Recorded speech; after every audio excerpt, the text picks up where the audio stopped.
உலகத்தில் எல்லோருக்கும் நல்ல ஒரு வணக்கம். நான் உங்கள் தொண்டை கார்த்திக். இன்னைக்கு பார்த்தீங்கன்னா வேலை நேரத்தை முடிஞ்சு வேலை போகிற இடத்துல பயங்கர சூடு. அதனால நான் என்ன பண்ணேன்னா வரம்பு 1/2 கிலோ திராட்சையும் ஒரு தர்பூசணி வாங்கிட்டு வந்தேன். இன்னைக்கு நம்ம அதை ஜூஸ் அடிச்சு குடிச்ச போகிறோம்.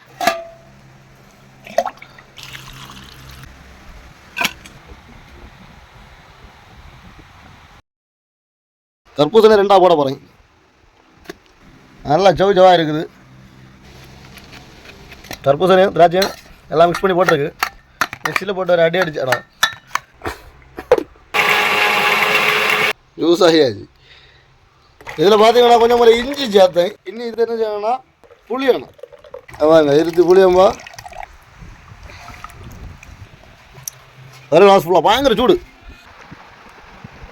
ஃப்ரெண்ட்ஸ், இந்த ஜூஸ் எப்படி இருக்குன்னு பார்த்தீங்கன்னா கரும்பு ஜூஸ் குடிச்ச போல இருக்குது. கரும்பு ஜூஸ் ஏன்னா நம்ம இந்த இஞ்சி சேர்த்தேன் இல்லை, இஞ்சி கரும்பு ஜூஸில் சேர், அதனால இந்த கரும்பு ஜூஸ் குடிச்ச மாதிரி தான் இருக்குது. தோல்வியை திருத்தி கொண்டே இருக்கிறது. நான் வெற்றி நோக்கி ஓடிக்கொண்டிருக்கிறேன். வெற்றி பெறுவதற்கு முன்னாடி உங்களிடம் இருந்து விடைபெறுவது தொடுவட்டி கார்த்திக்.